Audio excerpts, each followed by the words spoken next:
हाय दोस्तों, आप सभी कैसे हैं? आज हम पढ़ने वाले हैं बुक्स एंड स्क्रीन्स।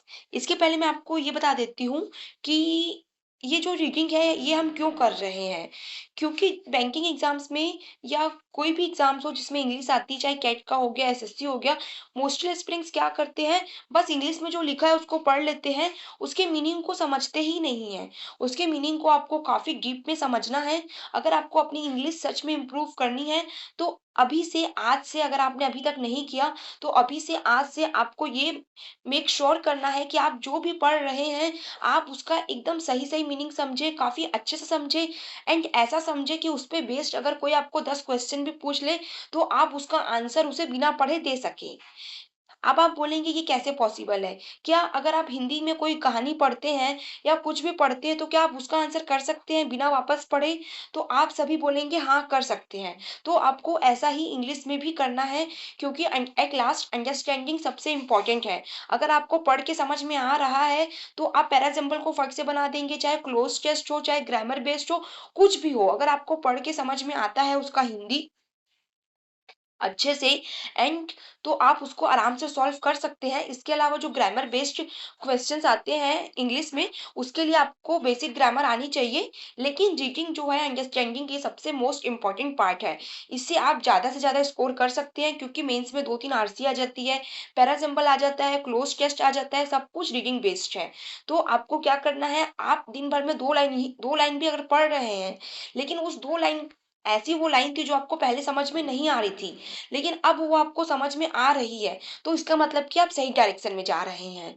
मेरा बोलने का मतलब बस यही है कि आप जो भी पढ़ो, वो आपको उसका अच्छे से डीप, आपको उसका हिंदी पता होना चाहिए कि यहाँ पे क्या बोलना चाह रहा है। तो इस वीडियो में हम ऐसे ही रीड करने वाले हैं। हम एक-एक वर्ड पे फ़ोकस करेंगे, एक-एक लाइन पे फ़ोकस करेंगे। हमारी जब रीडिंग पूरी हो जाएगी, तो आप इसको फिर से पढ़िएगा एंड आप इसमें से हर एक वर्ड का मीनिंग बता पाएँगे, आप हर एक सेंटेंस का मीनिंग बता पाएँगे।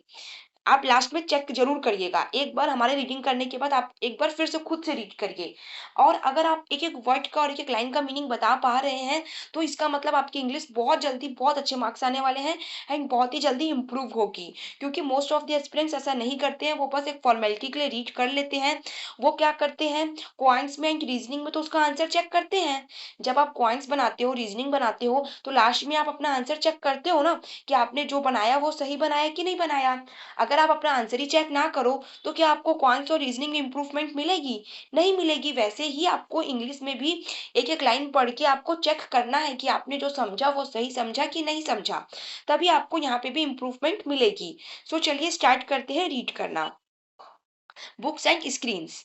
बुक्स एंड स्क्रीन्स आप सभी को पता है ना? बुक्स मतलब हमारी किताबें हो गई एंड स्क्रीन्स मतलब हमारा mobile mobile phone, social media वगैरह ये सब हो गया।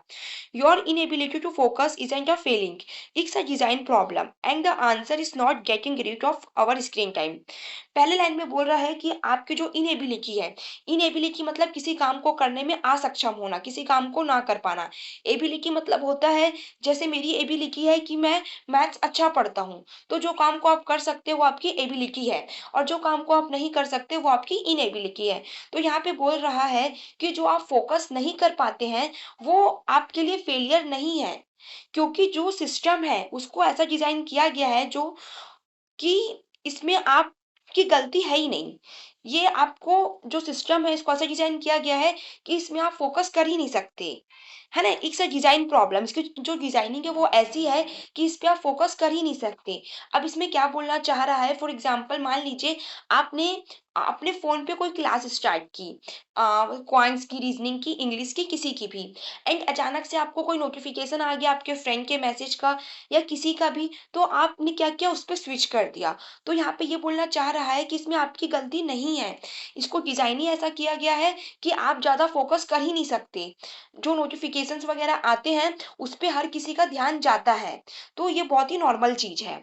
एंड यहाँ पे साथ में ये भी लिखा हुआ है, and the answer is not getting rid of our screen time, और इसका जो सॉल्यूशन है, वो हमारा स्क्रीन टाइम को हटाना नहीं है। मतलब कि अपने स्क्रीन टाइम को कम करना इसका सॉल्यूशन नहीं है। आई होप यहाँ तक आपको समझ में आया होगा, है ना? बस यहाँ पे इस अगर आप ओवरऑल बोलेंगे तो उसमें आपको यही बोलना चाह रहा है कि जो आप फ़ोकस नहीं कर पा रहे हैं, वो आपकी गलती नहीं है।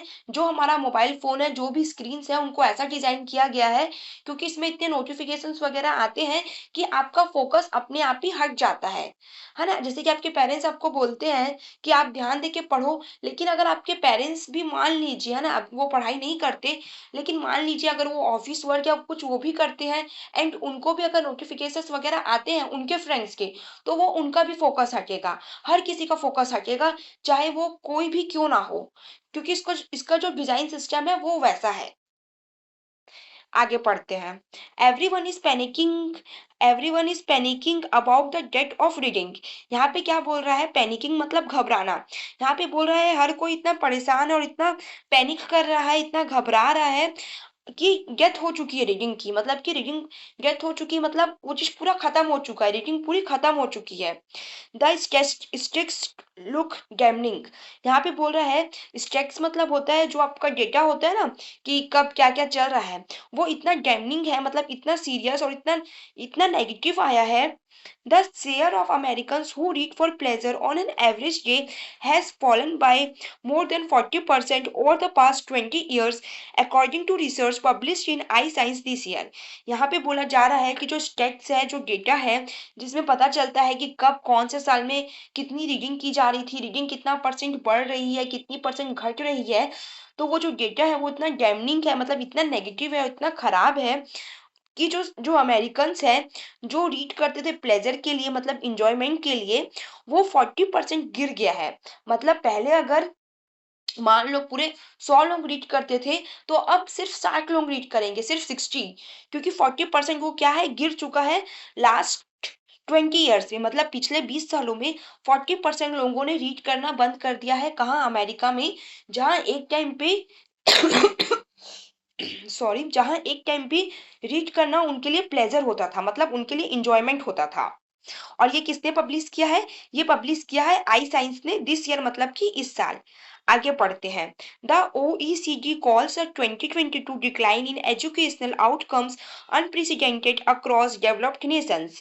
आगे बोल रहा है कि जो ओईसीडी है ना? ये भी ना एक, ये जो सारे नाम है ना, आई साइंस, ओईसीडी, ये सारे उन कंपनीज के नाम में जो सर्वे करते हैं कि किस चीज़ में कितनी बढ़ोतरी हुई है और क्या चीज़ कितना घटा है। तो आप इसको लेके परेशान मत होना।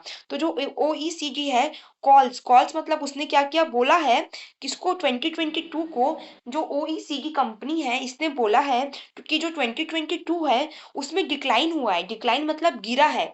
क्या गिरा है? एजुकेशनल आउटकम्स, मतलब जो पढ़ाई से रिलेटेड चीजें हैं, जैसे रीडिंग हो गई, पढ़ाई से रिलेटेड और भी जो चीजें हैं, वो गिरी है। अनप्रेसिडेंटेड, अनप्रेसिडेंटेड मतलब मतलब जितना गिरा है उतना पहले कभी नहीं हुआ, पहले कभी नहीं गिरा। अनप्रेसिडेंटेड वर्ड तब यूज़ होता है जब कोई ऐसी चीज़ होती है जो पहले कभी ना हुई हो, पहली बार हो रही हो। है ना? कहाँ गिरा है? अक्रॉस डेवलप्ड नेशंस, मतलब जितने भी डेवलप्ड नेशंस हैं, जैसे कि हम हमारा अमेरिका भी हो गया, उन सभी जगहों पे गिरा है। क्या? जो रीडिंग वगैरह है, जो भी एजुकेशनल आउटकम्स है, वो गिरा है। कब से?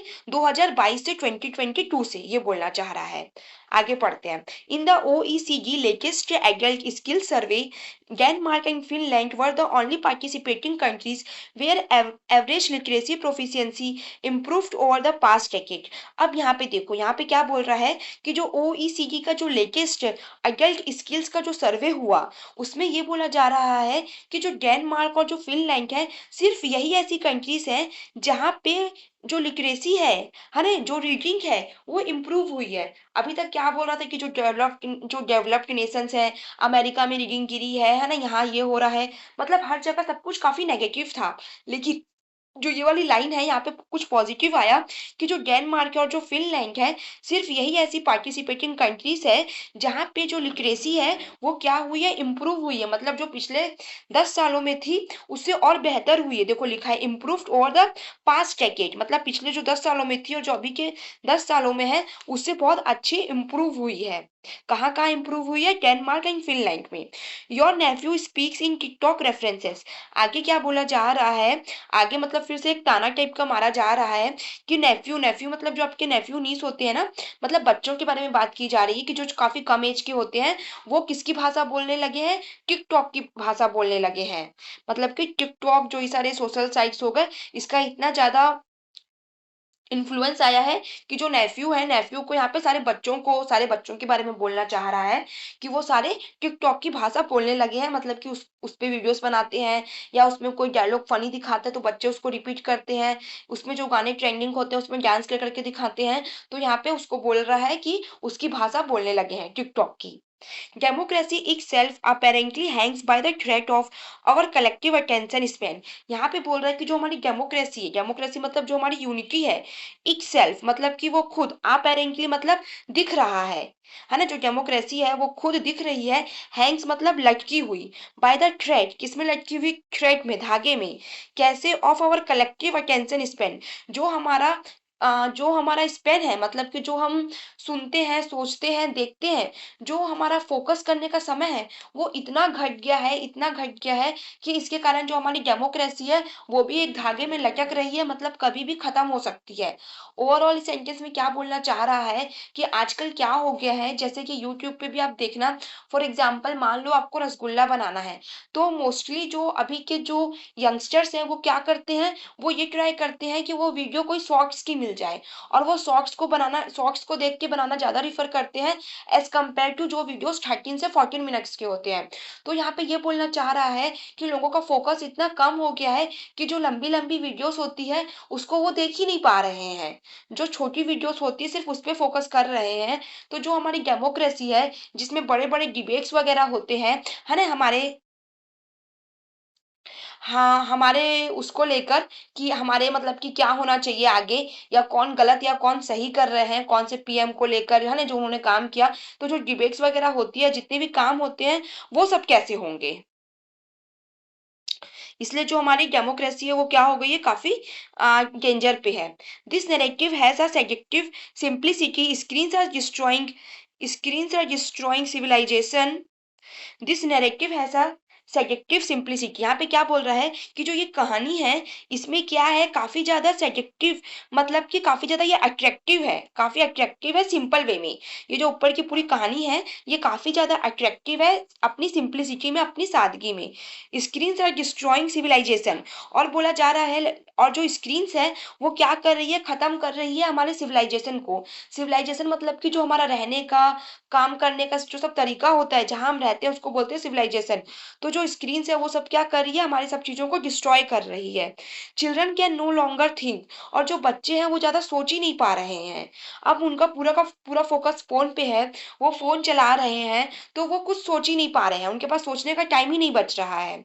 We are witnessing the twilight of the literate mind, बोल रहा है वी आर मतलब कि हम, वीकनेस है मतलब कि हम क्या है, गवाह है, किस चीज के, क्यू लाइट मतलब कि खत्म होने के, हम गवाह हैं खत्म होने के। किस चीज के खत्म होने के, लिटरेट माइंड के, मतलब जो पढ़े लिखे माइंड है वो अब खत्म हो रहे हैं, इस बात के गवाह हम हैं। क्योंकि हम देख रहे हैं कि पहले हमारी जनरेशन ऐसी है कि हमने बिना फोन के लाइफ भी देखी है, और हम फोन आने की बात की भी लाइफ देख रहे हैं।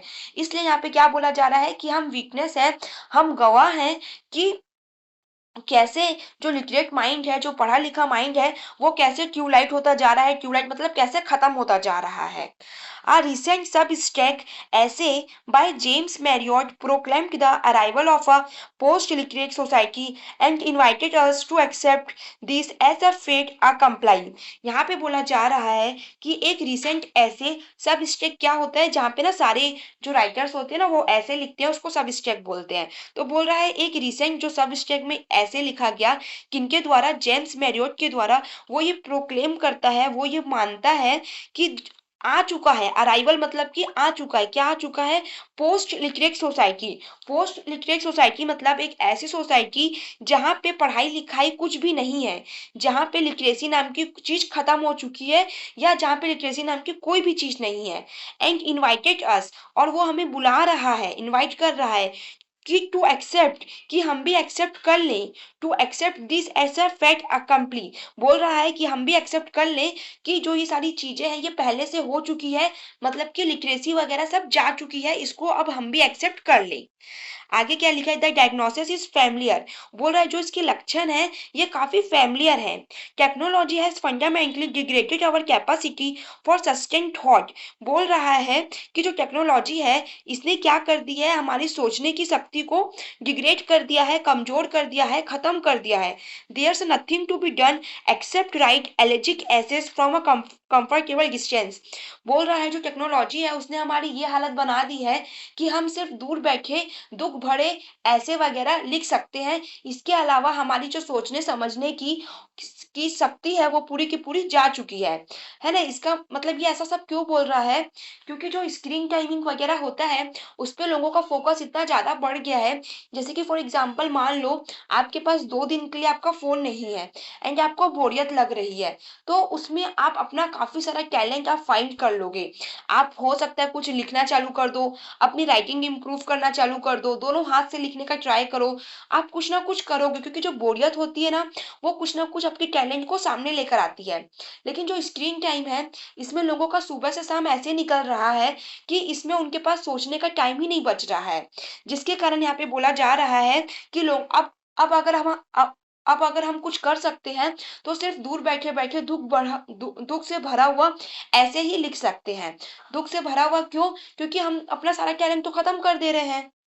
फिर उसके बाद हम क्या लिखेंगे, हम यही लिखेंगे कि बुक्स वगैरह जो रीडिंग है जो एक टाइम पे इतनी फेमस हुआ करती थी अब उसकी भी वैल्यू खत्म होते जा रही है ना। ये सारे जो एसेस होते हैं ये सब नेगेटिव होते हैं, इसलिए यहाँ पे बोला जा रहा है कि हम दूर बैठे सिर्फ दुख भरे ऐसे ही लिख सकते हैं। अब आगे पढ़ते हैं, I spent my working life in a university library. अब आगे क्या बोला जा रहा है कि जो ये ऑथर है जिन्होंने ये ऐसे लिखा है वो बोल रहे हैं आई मतलब मैंने जो अपनी लाइफ है वो कहाँ स्पेंड की, कहाँ काम करके, एक लाइब्रेरी में, यूनिवर्सिटी के एक लाइब्रेरी में, watching how people actually engage with information. और मैंने वहां पे देखा कि लोग कैसे इंगेज हैं इंफॉर्मेशन के साथ में, मतलब लोग कैसे डूबे हुए हैं, कैसे वो इंफॉर्मेशन को मतलब कि न्यूज़ वगैरह को या किसी भी चीज को जो है ना जो भी इंफॉर्मेशन से रिलेटेड है कैसे उसमें इंगेज है, कैसे उसमें मतलब उससे काफी ज्यादा मतलब उसको हल्के में नहीं ले रहे हैं, काफी उसमें इंक्लूड है, उसको ध्यान दे रहे हैं, मतलब कि बैठ के पढ़ रहे हैं लाइब्रेरी में। What I observe doesn't match this narrative, बोल रहा है हमने ऊपर जो भी पढ़ा और जो मैंने उस लाइब्रेरी में ऑब्जर्व किया वो दोनों आपस में मैच नहीं खाता। क्योंकि अभी हमने जो ऊपर में पढ़ा उसका मतलब ये है कि लोग रीडिंग करना पूरा छोड़ चुके हैं एंड पूरा फोकस करते हैं स्क्रीन टाइम पर। लेकिन जो ऑथर हैं जिन्होंने लाइब्रेरी में, यूनिवर्सिटी की लाइब्रेरी में काम किया, वो बोल रहे हैं कि उन्होंने वहां पे देखा कि लोग कैसे बैठ के एकदम ध्यान के साथ, फोकस के साथ बुक्स को पढ़ते हैं। तो ऊपर जो बोला जा रहा है एंड जो मैंने अपनी आंखों से देखा है, दोनों नैरेटिव, नैरेटिव मतलब होती है कहानी, दोनों की दोनों कहानियां या दोनों की दोनों बातें पूरी अलग है। Not because the problems aren't real but because the diagnosis is wrong, बोल रहा है जो प्रॉब्लम है इसका मतलब ये नहीं कि जो हमारी स्क्रीन की प्रॉब्लम है वो रियल नहीं है, वो सच नहीं है, लेकिन जो उसका डायग्नोसिस, जो उसका लक्षण बताया गया है वो गलत बताया गया है। सो ऑलमोस्ट हमने 3 पैराग्राफ्स रीड कर लिए हैं, आज के लिए हम इतने ही करते हैं, नहीं तो वीडियो काफी लंबी हो जाएगी। सो बाय, टेक केयर।